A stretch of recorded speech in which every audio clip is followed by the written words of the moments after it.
Genesis of the Remnant Lds Church Proclamation Background Study Part 3. At the sitting of the Council of the 26th of March, according to the plan taught at the solemn assembly, which was that the 7 high priests who were sent from Kirtland to build up Zion, viz., Oliver Cowdery, W. Phelps, John Whitmer, Sidney Gilbert, Bishop Partridge, and his 2 counselors, should stand at the head of affairs relating to the church, in that section of the Lord's vineyard, and these 7 men, the common consent of the branches, comprising the church, were to appoint presiding elders, to take the watch care of the several branches, as they were appointed.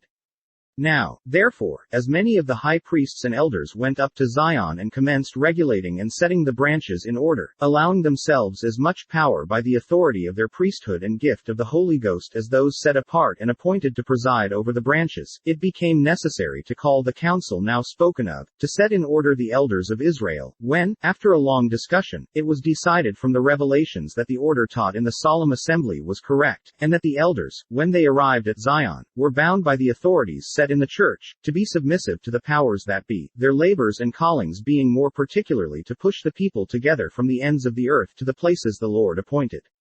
This decision in council gave general satisfaction, and the elders soon saw the beauty of every man in his place. Times and Seasons, Volume 5, pp. 738 Volume 1, pgs. 370-372 A Council of High Priests in Zion. Joseph relates several items of business pertaining to church affairs which are best told in his own language, which is found on page 850 of Volume 6, Times and Seasons, August 21. At a council of high priests in Zion, Elder Christian Whitmer was ordained to the high priesthood, and on the 28th, the council resolved, that no high priest, elder, or priest, shall ordain any priest, elder, or high priest in the land of Zion, without the consent of a conference of high priests. 10 high priests were appointed to watch over the 10 branches of the church in Zion.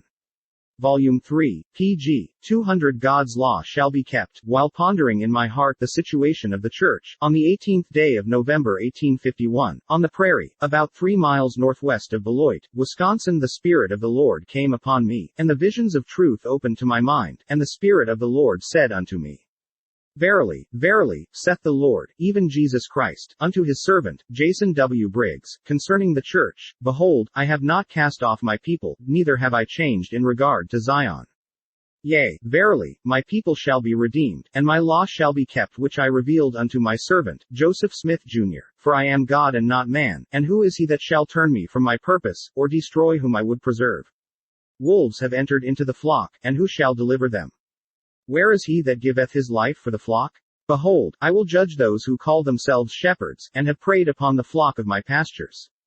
Volume 3, pg. 211 Acting as members and officers of the original church, of this conference, and the events following, Elder Briggs writes, the position taken by this conference was, it must be seen, an anomalous one. All similar assemblages or bodies convened and acted under the call of a leader or head, but this acknowledged none. Others were the results of a professed head. This was a preceding, or preparatory to an expected head, and the epithet of being a headless body was freely cast at the brethren. Yet to them was visible the tokens of divine care, which, like the cloud of the size of a man's hand, to the ancient prophet, confirmed their faith, that what had been promised would surely be fulfilled, in the due time of the Lord. And they were determined to wait and prepare for that time. The Messenger, Volume 2, p. 9. There was no intention at this time of organizing a new church, but these men were acting as members and officers of the original church, regulating and setting in order the church, according to the law, as they understood it, and in harmony with instruction given to them.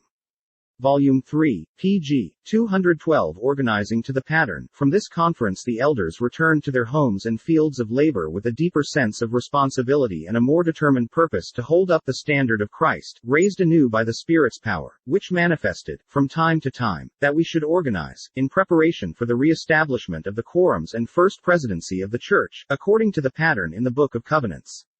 But how this was to be brought about, no one presumed to know.